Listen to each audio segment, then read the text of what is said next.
should be working. And then...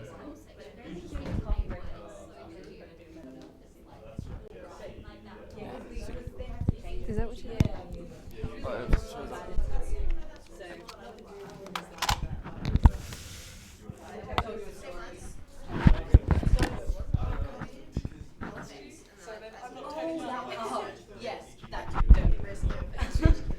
Cool. If you could just like put that like near your mouth. Oh, okay. Maybe I'll just take the coat off to make my life easier. Then like it doesn't pop up like on the computer buttons. Okay. Yeah. Oh, okay. See, that's when I did that. I was like, oh, that's not so. Yeah. So. Is it okay? It was just like that. Yeah. That will him. Is that even working? Hello. Hello. Wait a minute. Wait. Actually, I don't feel like that's working. Oh no, it is. It's not displaying to the room, actually. Oh no, I meant the mic. Is the mic working? Yeah, but the mic is, the mic's working. Okay. But okay. That's a good point, because... Whoever's listening to this is going to get a laugh. How do I get rid of this? No, it's not coming up on the screen, so I don't mind. As long as I can press... No. All right, cheers. Okay. Is everyone cool to get started? Cool. Okay, so my name is Marianne, and I'm in third year, so not too far off where you guys are. And today we're going to be doing the respiratory Tute. So basically the way I want to structure this Tute is kind of first go through the history, the kind of common presenting complaints that you're going to get, how to address them, and then go on to the physical exam. And the way I'm going to do it is kind of show the steps of the physical exam on someone as I'm explaining it, and you guys can also do it on each other at the same time, just in case we don't have time at the end to do a whole run through. I'm happy for you guys to ask questions throughout, but I'll also leave time at the end as well. Cool. Okay. So medical history. All right, so introduction, I'm sure it's been drilled into you a million times, but do not forget to wash your hands. As soon as you walk in that room, try and spot where the hand sanitizer or whatever they've placed is there, and kind of exaggerate it a little bit. Like I always do the whole like hi, my name is Marianne. So as I'm introducing myself, I'm exaggerating the 5 moments of hand hygiene. Okay, and obviously you want to wash your hands, introduce yourself, ask the patient's name, even though it may or may not be on the stem. It's just good to pretend that I didn't see a name. And then explain what you're going to do and gain consent. So the way I did it in my notes is I kind of would put in my head like, hi, my name is Marianne, a second-year medical student from New South Wales. What was your name? And obviously I've got in brackets whilst washing your hands. I got a lot of a lot of friends bag me out for that, but it worked for me. And then after they tell me their name, I'd say, hi, Mr. X. I was hoping to talk to you or have a chat to you about why you've come in today, and then do an examination of your lungs. This will involve me exposing your chest, back, and stomach, and having a listen and a feel. Is that all okay with you? So for me, I just think that it's easy for nerves on the day to kind of distract you, and something as simple as explaining what the Resp exam is going to involve in layman terms can be very difficult. So I think it's good to have an explanation of all the exams that you're going to do up your sleeve before you go in. So it's just a matter of explaining to the patient really quickly. You don't want to waste any time or kind of mumble or stumble and set up a bit of an awkward interaction from the get-go. Is that all okay? Cool. All right. So then the presenting complaints. So there's pretty much 4 main presenting complaints that you're going to get in a respiratory history. So you've got cough with or without sputum, dyspnea or shortness of breath, chest pain, and then wheezing or stridor.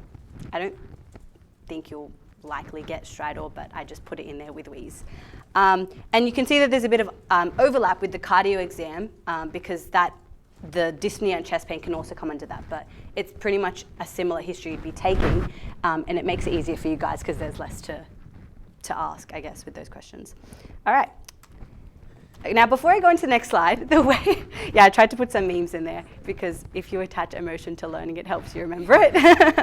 But basically, before I go into the next slides, what I've done, or how I did in my notes, is I had these tables. And it was kind of Socrates for the particular complaint. So specific Socrates for cough and dyspnea. But I don't want you guys to be overwhelmed by those tables, and I just want to kind of make this a bit interactive. So if I've just come in with a cough, what do you want to know about it?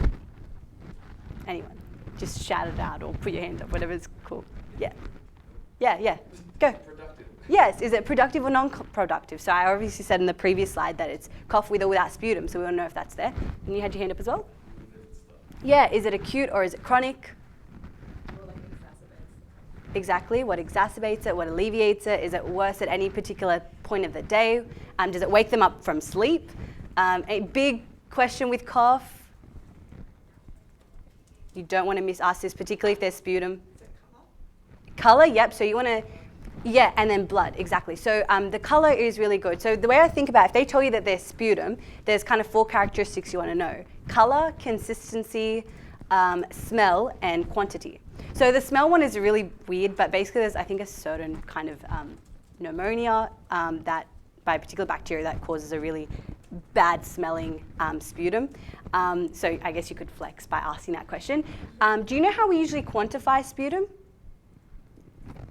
We usually use 20-cent coins. So you kind of get the patient like, you know, how many, if you, I guess, compared it to the size of a 20-cent coins, how much are you coughing up? And they might say, oh yeah, about the size of a 20-cent coin, or more or less, or etc. Now, in terms of the colour, that also classifies the sputum, whether it's mucoid, serous, or purulent. And you also see mucopurulent, so it's a little bit wishy-washy there, but I've got that in this slide. The reason I also put that there is because I remember in one of my mock OSCEs, I described, this was like earlier in the year, and I was so unprepared, and then I described the sputum as purulent in my summary, and the girl just stopped me, and she was like, it's not purulent, it's sputum, and I just went, okay. So I didn't, I guess, at that point, I was just labeling everything as purulent sputum, but you need to look at the characteristics of it and determine whether it's mucoid, serous, or purulent. Yeah, the only other thing I didn't, that you guys didn't say was, you know, is it a hoarse cough or a barking cough? Can you show me the cough? You know, sometimes the patient will be able to reproduce it for you. And like I said, it's not too important to know what all these things are reflecting just yet, but just knowing that asking these questions does help you when it comes to a differential diagnosis, which is something that comes up more in ICE in later years. Yeah. And the other thing, with any kind of symptom that a patient comes in with, any history, any system, you want to know about associated symptoms, right? So what looks good is if you ask, have you experienced any other symptoms alongside that cough? That's great. But what will take you up to the next level is if for all your histories you have prompting symptoms that you want to ask about that you're interested to know about. So for example, in the respiratory history, it's good to say, okay, so have you experienced any other symptoms with your cough? And then if they say, oh, no, not really, be like, okay, so just to make sure, no wheeze, no fever, no shortness of breath, that thing. So have like a little list that you can rattle off, and that looks good to your examiner. It's also really important when you get to hospital, because believe it or not, when you go to patients and you speak to them, you'll be like, have you experienced any accompanying symptoms? And they'll say no, and doctors will tell you this all the time. And then you say, oh, and what about this, this, or this? And they're like, oh yeah, actually I have had this and this. And if you didn't prompt them, you wouldn't find that out. So it's important in the long run as well. It's not just for your OSCEs. Okay, and then timing, exacerbating, alleviating. Everyone happy with the cough? Yeah, cool. Same thing then for dyspnea, shortness of breath. You want to know, when did it begin? Have they experienced any associated symptoms? So you'll notice that some of the associated symptoms that I've listed for dyspnea are obviously different to the cough, and I'm asking about chest pain, palpitation, sweating, ankle swelling, and that kind of thing, because I'm also kind of trying to figure out, is there some sort of cardiac cause underlying this dyspnea? Okay, so if we think back to our heart failure and kind of the manifestations of that. The other thing with dyspnea is you've got shortness of breath, but then you kind of have subsets with it. So you've got orthopnea, paroxysmal nocturnal dyspnea, and exertional dyspnea. So exertional dyspnea, as the name suggests, it's brought upon when the patient exerts themselves. So you'll usually say to them, oh, like, you know, are you experiencing this shortness of breath at rest, or is it when you exert yourself, or you are exercising? So you want to find the situation that they were in that brought upon that dyspnea. Is there a precipitating factor? And again, that's something you can use in your summary. You're showing that you could classify that dyspnea. In terms of orthopnea, that's basically when they feel short of breath when lying flat. And the way you could understand this is if you think about gravity. So if there was, let's just say, fluid in the person's lung and they stand up, that fluid's going to kind of sink to the bottom. But if they're lying flat, it's going to distribute all throughout their lung. So it's going to cause them to feel more or less short of breath, if that makes sense. And then paroxysmal nocturnal dyspnea is basically shortness of breath that wakes them up at night. So that's why we're asking those specific questions. Just like before, you want to ask if there's any exacerbating or alleviating factors. And then in terms of severity, the usual way that we determine the severity of someone's dyspnea is we ask how many steps or flight of stairs they can take before they feel short of breath. Now let's clarify something here, right? Just that number on its own is not going to help you at all because you haven't established the patient's baseline function or their baseline normal. So they might say to you, oh yeah, I feel short of breath after walking 2 flights of stairs, and you're like, oh, I don't feel short of breath when I feel 2 flights of stairs. They're not you. Maybe that is always what they've been able to walk or climb before feeling short of breath. So you say, okay, and what were you able to do? Well, how many steps were you able to walk before the shortness of breath came along? Yeah? And then you can further elaborate on the severity by asking how it's affected their daily activities. So whether they're unable to work, etc. Okay, then we get to chest pain. So again, let's get you guys telling me, what do you want to know when someone comes in with chest pain? Radiate. Does it radiate? Sure. Before it radiates, what do you want? Where is it? Exactly. So is it retrosternal? Is it, is it central? Is it kind of to left or right side? So we know that like the typical features of like, for example, like an MI is that, it's central crushing chest pain and it radiates to the left arm and the jaw. Obviously not everyone's going to present like that, but that's why we want to know where it is. What else do we want to know about chest pain? So we talked about the site. So worse on breathing in or breathing out? I don't even think I've got that on my one, but yes, there'd be more so as well when you auscultate, getting them to breathe in and out, but I can see that as well. If we go through our Socrates, we did site, what's next? Onset. When did did it start a couple of hours ago? Again, with an MI, it would be like an acute onset, but if it's something that's kind of been, gradually built up for a longer amount of times, a couple of days, weeks, you'd have a different kind of differential in mind. So site, onset, the character, so that's looking at whether it's sharp, dull. You mentioned radiation, and then with radiation, like I said, to step it up a notch and really flex, don't just say, does the pain radiate anywhere? Give suggestions to the arm, the jaw, the back, that kind of thing. What's next?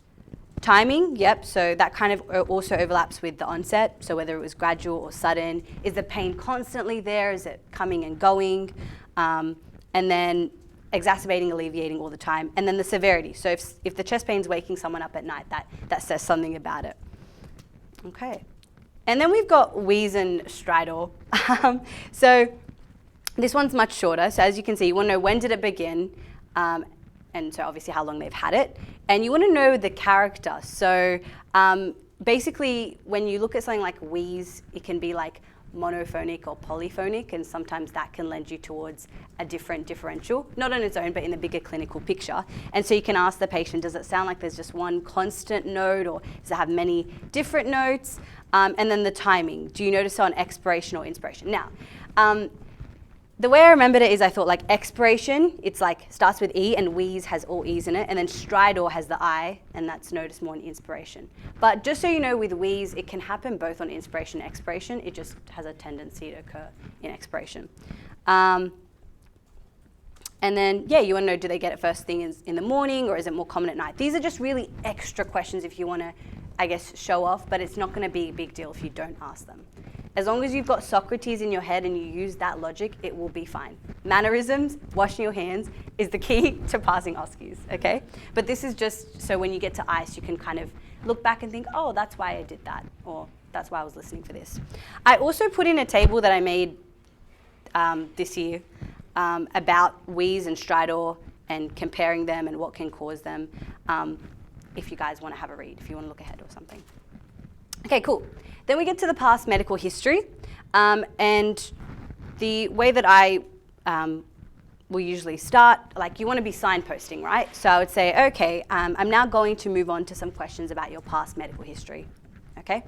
And then I've got kind of three or four that I usually ask under that. So have you had any surgeries in the past? Have you been into hospital before? And then do you have any medical conditions? Okay. Now, with the last one, you want to again have those prompts ready. So the ones that are, I guess, relevant in a Resp and also cardio would be like diabetes, high blood pressure, and high cholesterol. But then also things like asthma, COPD, bronchitis, pneumonia, that kind of thing. But tailor it. Don't rattle off all 5 of in terms of like the asthma, COPD, bronchitis, pneumonia, tuberculosis. You kind of want to tailor it to what the history is from the get-go. So if they're complaining of fever, sweats, and if you feel like there's some sort of infection, then you can kind of ask about previous like influenza or pneumonia. But then if they're talking about like wheeze or they're talking about some sort of shortness of breath, you maybe want to ask about asthma and COPD. Does that make sense? So I've kind of just put them all there. Yeah, so that's past medical history. I'm trying to remember if I haven't forgotten anything. Yeah. So then after that, I go into my drug history and allergies. And basically, you don't want to forget asking about allergies. It's important. And after you ask about someone's allergies, something that I would always forget is to actually find out what kind of reaction do they get. How severe is the allergy? Clarify that. Okay. And then under that for respiratory, something a bit specific is any asthma, hay fever, or eczema. More so emphasis on the hay fever and the eczema, particularly because we know that people that get allergic rhinitis or have it in the family are more predisposed to developing asthma. So that's why it's relevant there. Then you want to know is the patient currently on any medications? And then when do they take them? What for? What's the dose? It's also actually good to find out, have you had any recent changes to the dosage? And then always clarify any over-the-counter meds, supplements, alternative meds, etc. And then do you use an inhaler? That one's specific for Resp. Now, there's, I guess, a twofold benefit to asking the patient why they take their medications. So one, it's a discreet way for you to find out why the hell they're taking something if you haven't been exposed to that medication. So like a lot of the time in OSCEs, sometimes they'd have patients on 5 or 6 medications that we don't necessarily remember their mechanism of action or what they're used for, or maybe they use a brand name. So you, one, will find out why they're taking the medication and what it's used for. And 2, it also helps you see if the patient actually understands why they're taking their medication. And that's more so important when you get to hospital, and clarifying the patient's understanding of their medical conditions and medications. And then medications to look out for, again, this is like an extension. You don't need this to pass your OSCEs, but I just think it's interesting and it allows you to understand why you're doing something. So for example, your ACE inhibitors can cause a cough. Your beta blockers could indicate some sort of heart failure that's been treated. If they're complaining about shortness of breath, is it some sort of complication there? Aspirin causes a wheeze, and your steroids predisposed to infection. So that's actually, the last one is one of the most important because it comes up in a viva sometimes. If the patient is on steroids and they are kind of presenting with a history that seems like they've got an infection, they might say, what is the relevance of the patient being on steroids, or does that lean you towards a certain diagnosis? Or they might kind of question it, and you would say, yeah, because they're on steroids, they're predisposed to developing an infection. So I'd want to rule that out, kind of thing. All right, then family history. Again, this doesn't change too much between all the exams. So my signpost is just, I would now like to move on to some questions about your family history, if that's all right. Now, everyone's got their own personal flair, by the way, when it comes to signposting. I try and be as casual as possible. So for example, I might say, to get a better picture of things, I'd like to move on to some questions about this, or I'd like to find out more about your lifestyle, if that's all right. But that's just what worked for me and what came naturally for me. So you just should find out what feels natural to you. Okay, so then you want to first, you don't want to just say, is there any medical conditions in the family? With Resp, ask specifically, has anyone in your family been diagnosed with any lung diseases? Again, some prompts if the patient says no. Any asthma, cystic fibrosis, Marfan syndrome, etc. Then after you've kind of filtered out all the lung pathologies in the family, then you can say, is there any other medical conditions in the family that you're aware of? And then you can ask as well about any sudden deaths in the family. I find that's more if you want to, when you get to like neuro or cardio and you find about like strokes or MIs, but I think it's relevant in all the histories. Okay, and then the social history. So like I said, I'd just like to move on to some general lifestyle questions now. Just so you know, in my slides, all the italicized bits at like the top is what I say to signpost, in case that wasn't clear. So you want to ask about smoking, really, really important for like pretty much every history, especially Resp. And if the patient says, so you might say, do you smoke? The patient will say no.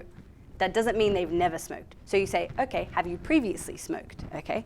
And then if they say yes, you want to know, okay, when did you start smoking? When did you stop smoking? You know, depending on whether they're still smoking. And then how many cigarettes a day? And is everyone comfortable with calculating pack years? Yeah, so basically we look as one pack as like 20 cigarettes, and that's our rough estimate. So if they consume 20 cigarettes every day, that's one pack year. Yeah. And then you want to clarify if they drink alcohol. And just a side note, I've kind of put that picture up there because not every alcoholic drink translates directly to one standard drink. So kind of know about your wine versus your beer. Just a rough idea. It's not going to be a huge deal, but that will influence your calculations. And then, do you use any recreational drugs? So when I started preparing, like when I used to take medical histories, I always struggled with this question initially because I'd be like, have you taken any, like I think there was this once in a moment of nervousness, I asked if the patient had taken any illegal drugs, and the way I phrased it was just so wrong. There's no way someone's gonna, it's unlikely they're gonna be as honest with you if you use the word illegal drugs versus if you used recreational. So, you know, be polite. Have you ever engaged in any recreational drug use? And if you don't feel awkward about the question you're asking, they shouldn't feel awkward about it, you know? And then you want to ask about their diet, you know, whether they exercise regularly or participate in any sport. The other question that is specific to Resp that you don't usually ask in a lot of your other histories is whether they've traveled recently. And so that's kind of, particularly if they're giving symptoms that you think about an infection, you might want to know if they've caught something overseas, okay? But ask it regardless, okay? And then what supports do they have at home? Again, with the social history, you're always trying to make sure the patient is coping well with whatever, I guess, the symptom they're presenting with. Is it affecting their life greatly? Is there anyone at home supporting them? And also, do they have any pets at home? Just in this kind of context of allergies, okay? Okay, any questions at the history so far? If I've like rushed through anything, just say, yeah, we're okay? Cool. Now we're gonna go on to the physical examination. Now, if you haven't already, stop and wash your hands. And then next slide is just a surface anatomy reminder. So try and familiarize yourself with, you know, whereabouts roughly the upper lobe is and the lower lobe is when you're auscultating.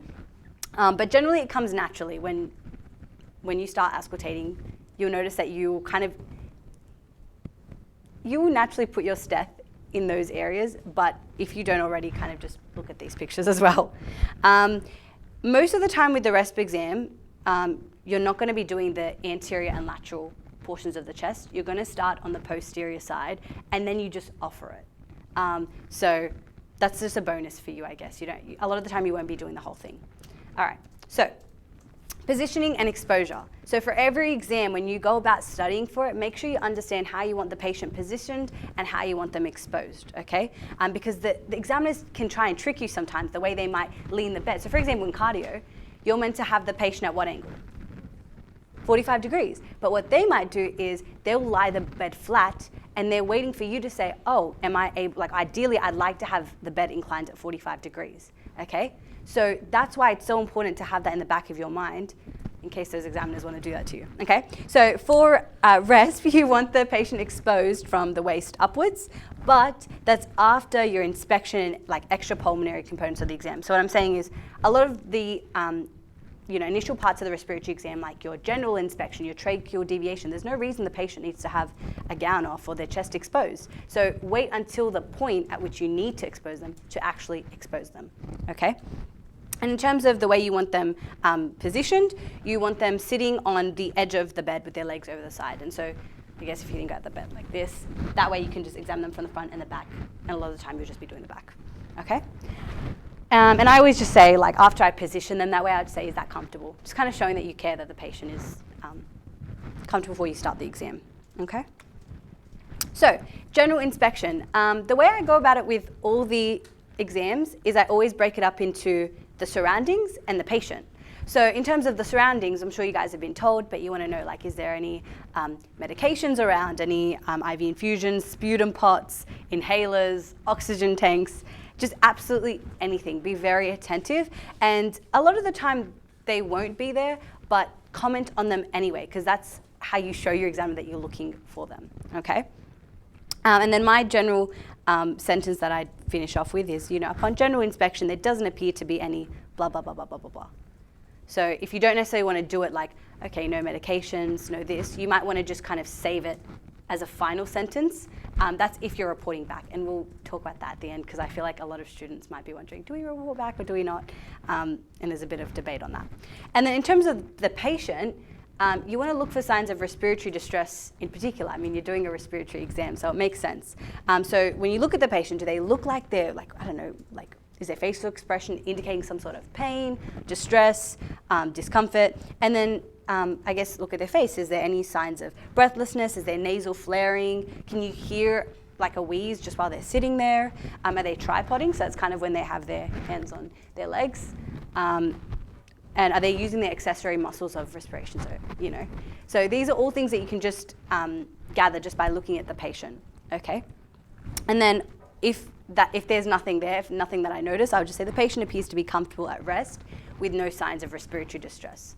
Like I said, majority of the time in OSCEs, you don't get pathology. Maybe if you're at Vinnie's, I've heard some stories, but a lot of the time you won't. So it's good to know what you're going to report back when there is no pathology, because that's what you're going to do majority of the time, okay?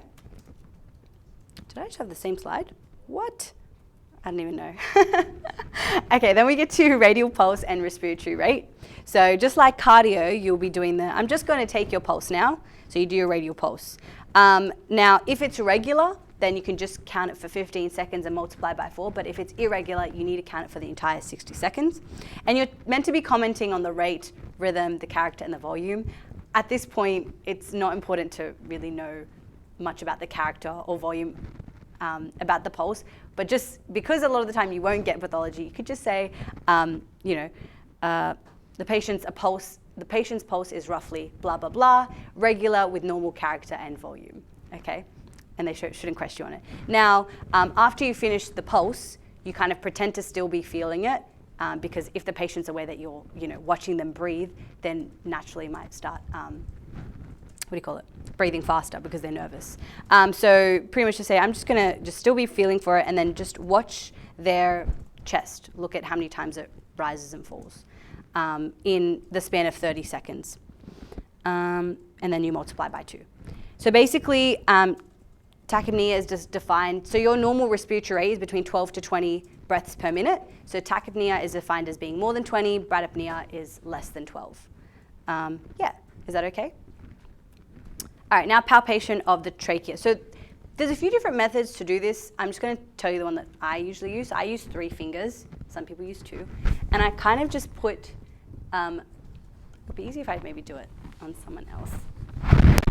I just forgot that thing. Mic is still attached to me. Can I? Yeah, maybe just come to me. All right. So I'd kind of, oh wow, you could have pronounced clavicle. So I'd kind of put both fingers on kind of either end of the clavicle and kind of notice if there's any like disparity in the distance of each of my fingers from my middle finger. Okay, and the benefit of also putting your finger there is you can then say, okay, can I get you to take a deep breath in and out for me?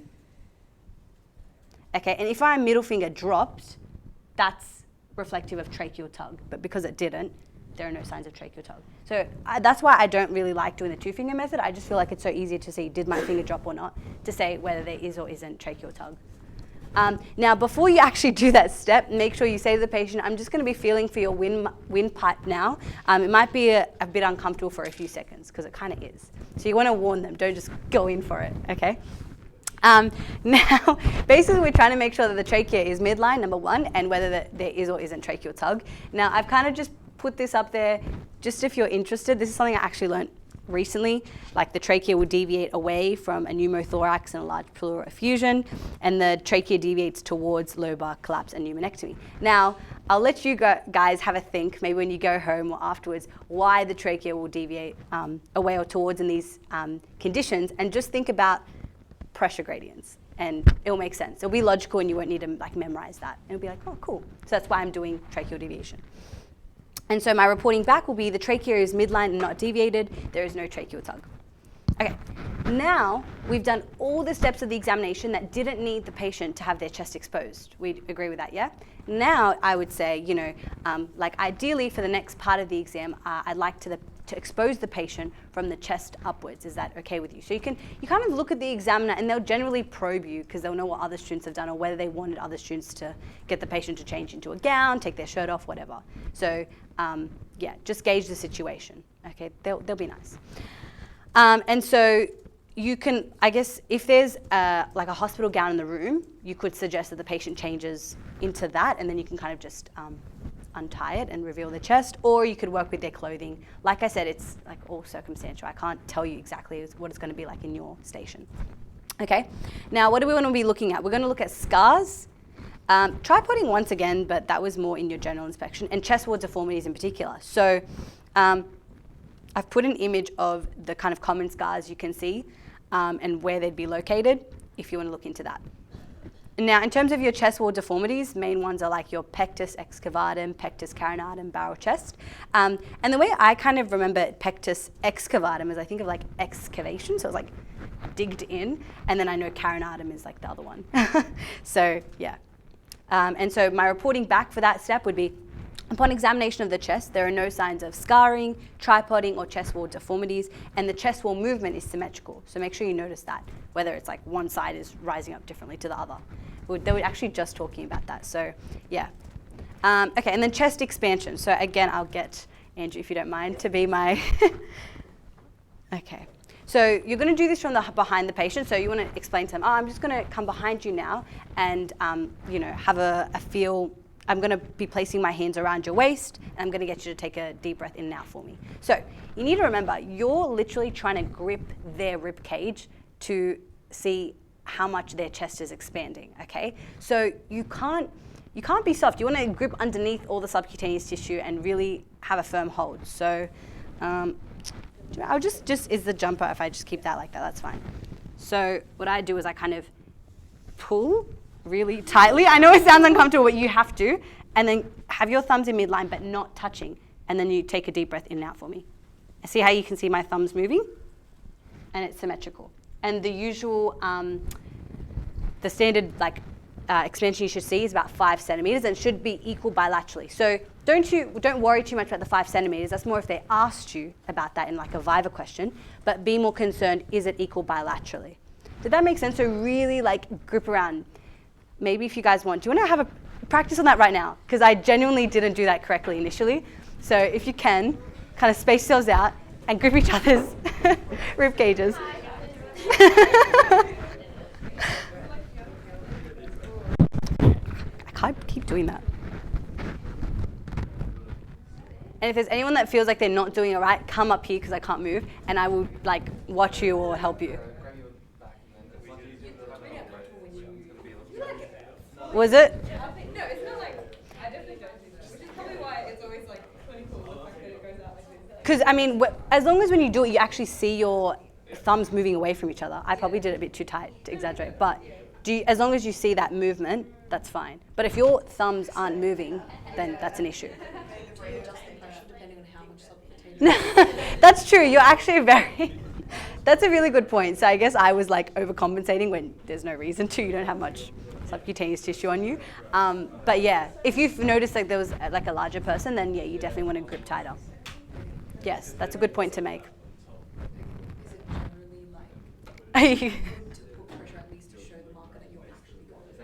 don't know how much they're going to notice. I guess the fact that I just caused her a bit of pain is not a good like sign on my behalf. No. Oh, called it just. I would say it's more so them saying like the shape, like that kind of butterfly shaped hands, and the fact that your thumbs are midline and the fact that the thumbs are not down. That's the main thing they're not touching. Like the tip of your thumb is elevated. That's most important. I don't know how closely they're going to be focusing on how tight you're gripping, but as long as they see when you're doing it that your thumbs are moving, they'll be happy. Yeah. Does that make sense? So I don't think it's like they're going to deeply analyze the strength as long as they see your hands moving. Okay. Is that okay? Just the motion. Yeah. Okay.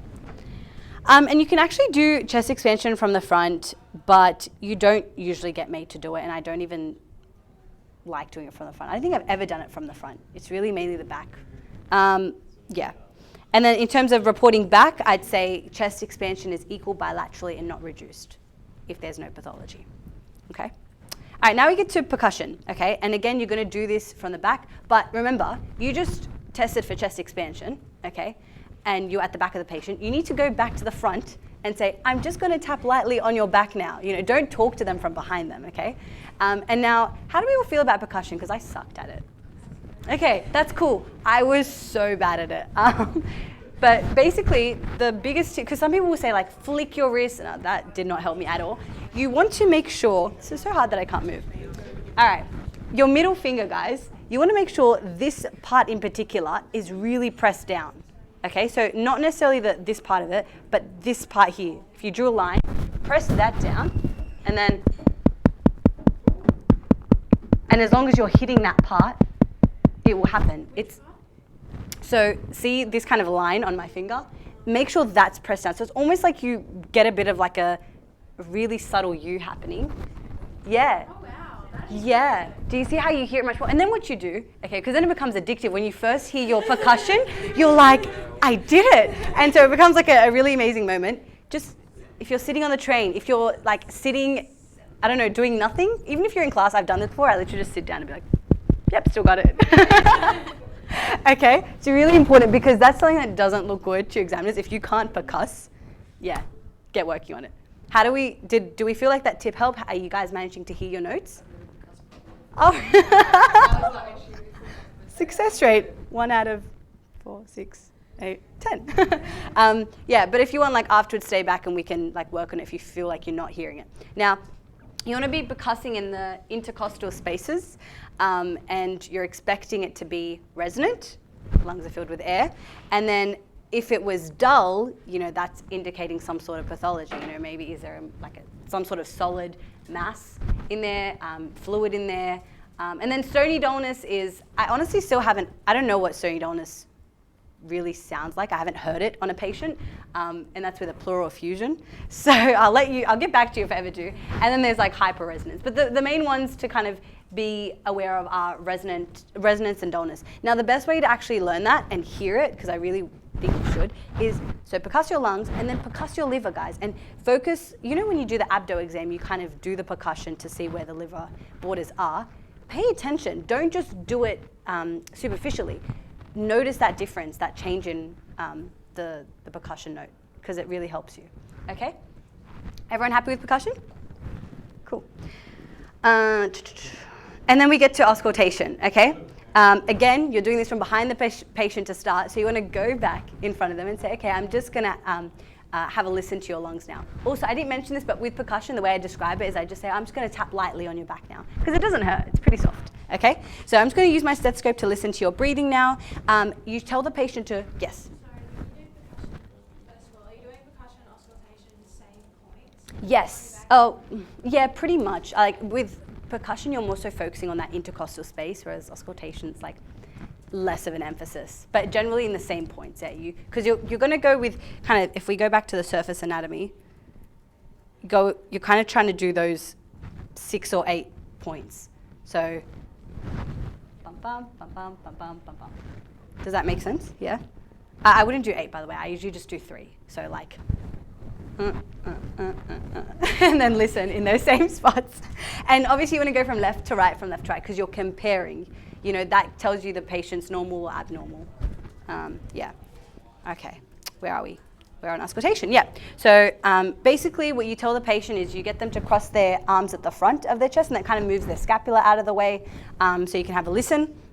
And you tell them to take deep breaths through an open mouth. And just think when you're at the GP, that's usually what he asks you. You're like, yeah, so it makes sense. And just be sure that you listen carefully through the whole of inspiration and expiration, okay? Don't put your steth up too quickly. You've got enough time. And then there's different types of breath sounds, so like vesicular breathing, bronchial breathing, and then you might notice diminished breath sounds. Now, vesicular is what you should be hearing. Bronchial is more in like your upper airways, and basically the distinguishing factors is kind of like the ratio of inspiration to expiration, whether they're low pitch, high pitch. Look into the characteristics in your own time and try and listen to them on YouTube videos. But generally, you're going to hear vesicular breath sounds. So, okay. And then there could be added breath sounds. So you might hear them as crackles. The proper word is crepitations, and they can be fine or coarse, and wheeze. Now, in a few slides, actually really coming up soon, will be some video clips of all of them, so don't stress. But yeah, for this part, you would kind of report back and say the chest is clear with vesicular breath sounds on auscultation, bilaterally on auscultation. Okay? Then vocal resonance, so you're doing the exact same thing except you're getting the patient to say 99.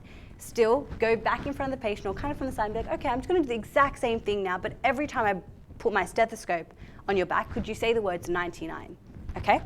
And yeah, you got to make sure that their arms are still crossed in front of their chest at this point.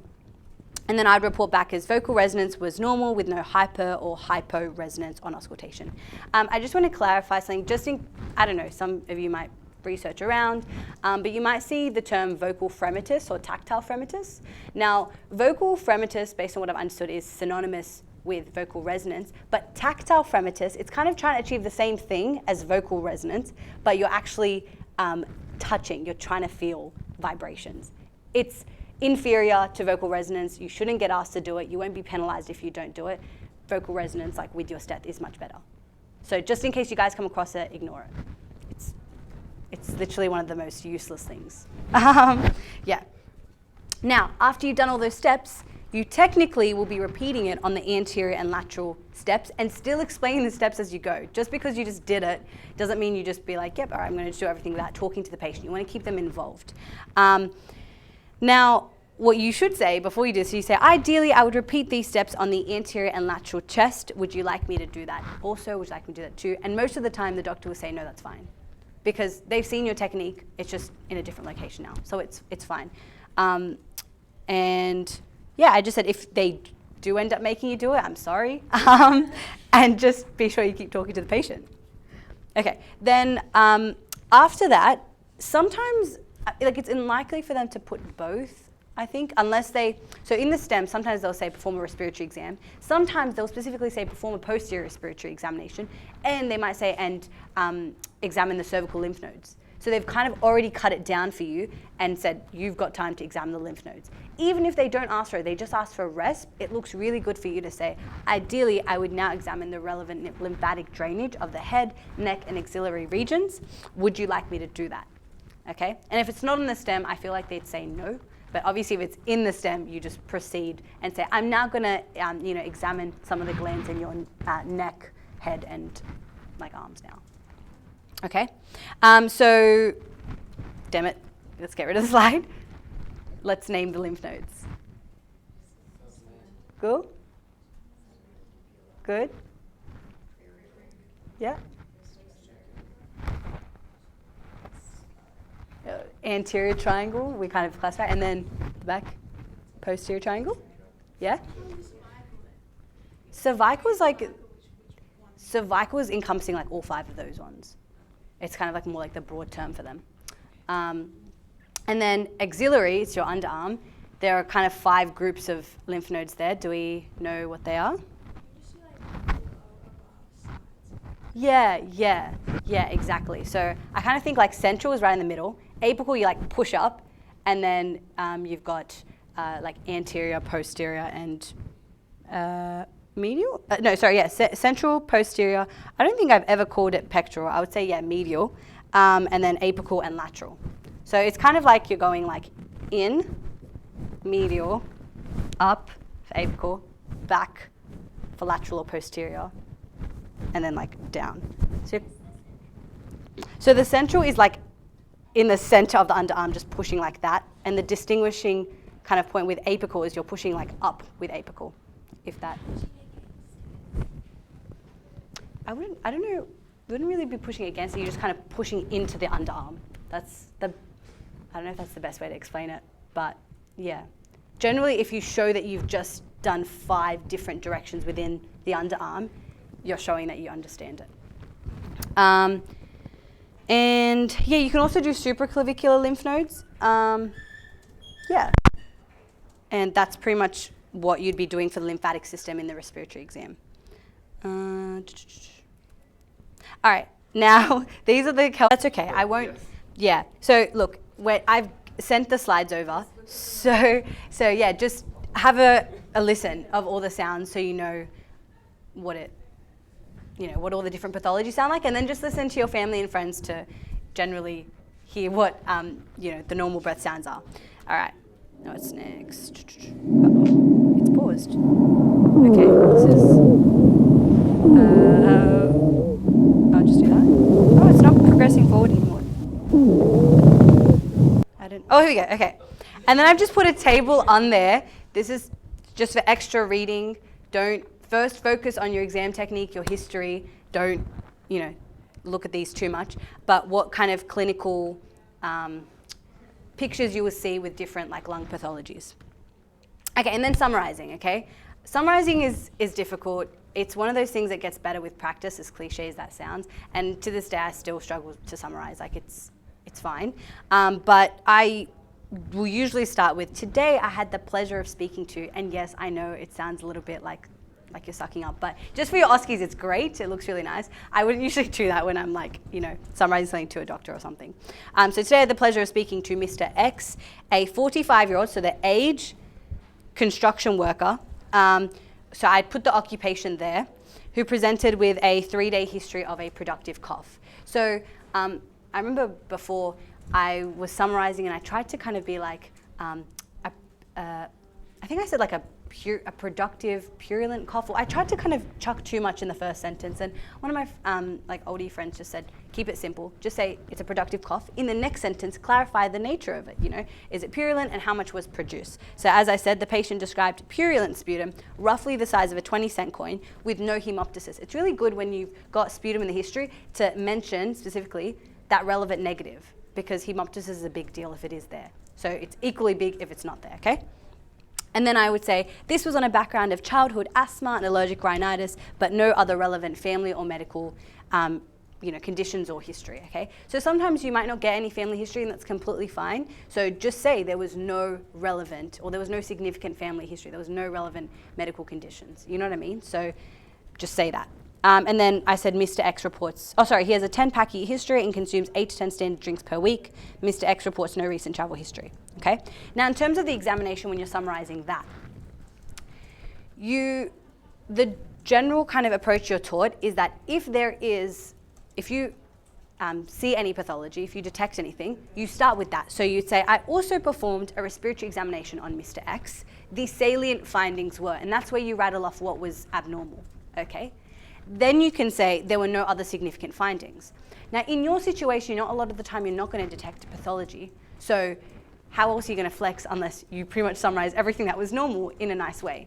Now, this would be much shorter, okay, if you're reporting back as you go, okay?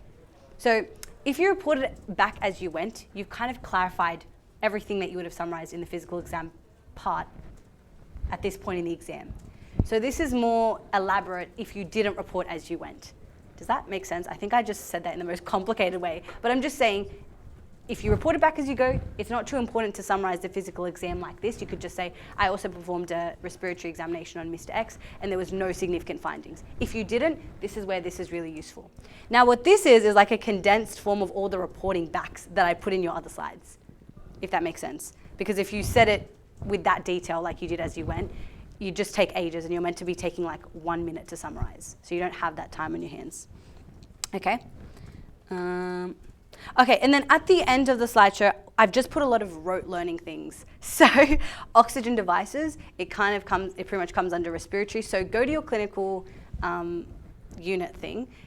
Closer to exams, they let you book it. And I went with one of my friends, and we literally just sat down for an hour or two, and we're just playing around, like not playing around with the dices, but practicing putting them on each other, looking at the flow rates, using the peak flow meter. So let me just, I put like the names of the devices, whether they're low or high flow, the percentage of FiO2 delivered, because these are all Viva questions that you can get. So yeah, and kind of a bit of a description. So peak flow meter, just go use all of them. It sticks better in your head, and you're more comfortable putting it on a patient if you've actually done it, because they can make you do that.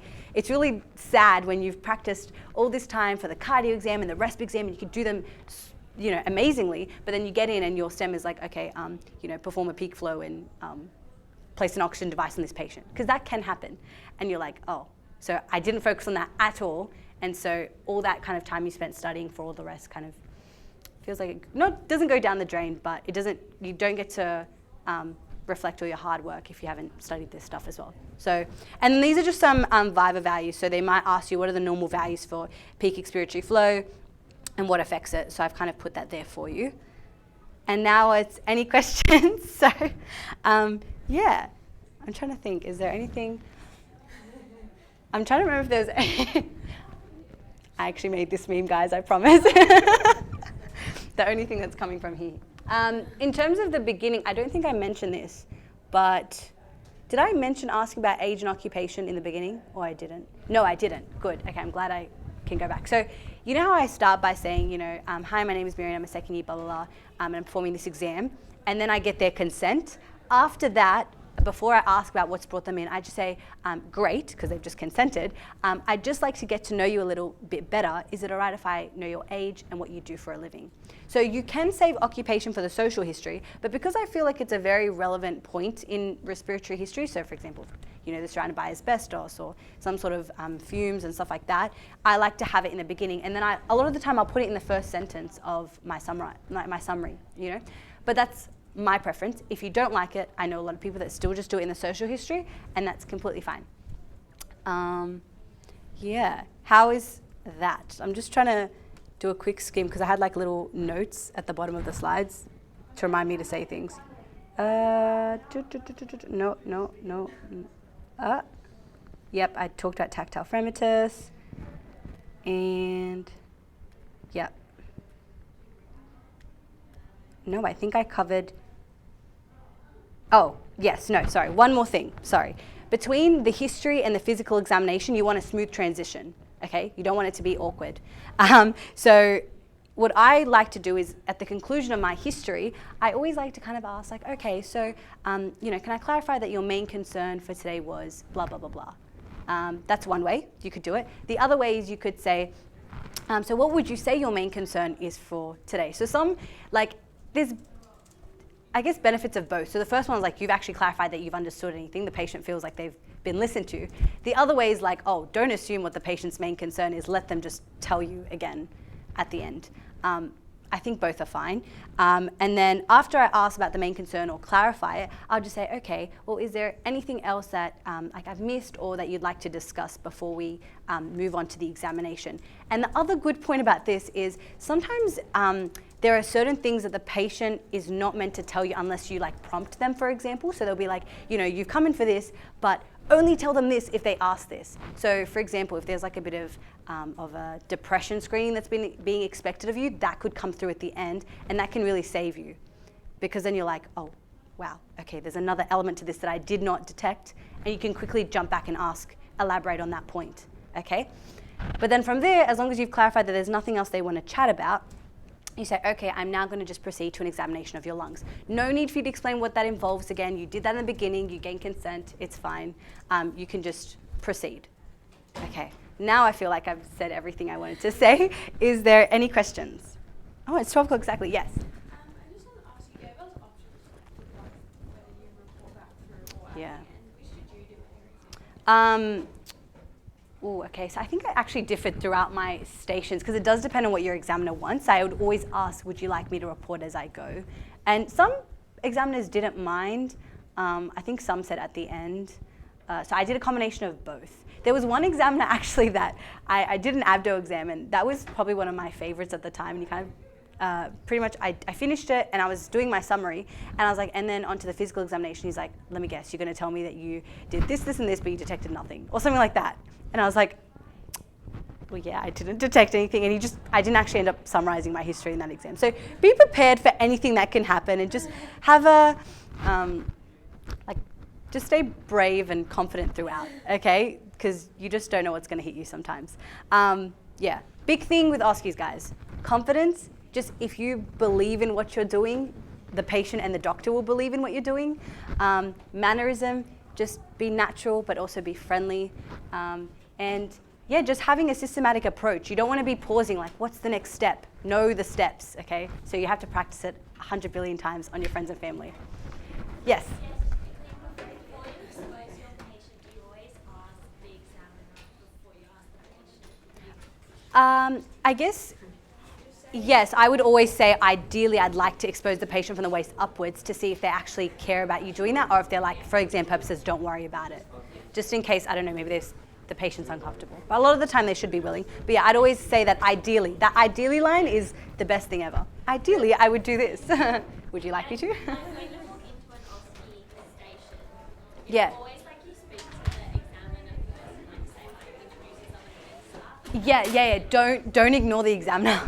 Go in and be like, hi, my name is Miriam, shake their hand, and then look at the patient. Hi, my name is Miriam, I'm a third year medical student, second year, blah, blah, blah, and go in. Yeah, so definitely greet your examiner. Just treat it naturally, guys. You know, just common courtesy. Okay, if there's anything else, stay back or like message me on Facebook or something. And I'll be doing musculoskeletal in a few weeks' time, so hopefully I'll see some of you guys again. Yeah. Thank you. That's all right. It's nice. Oh.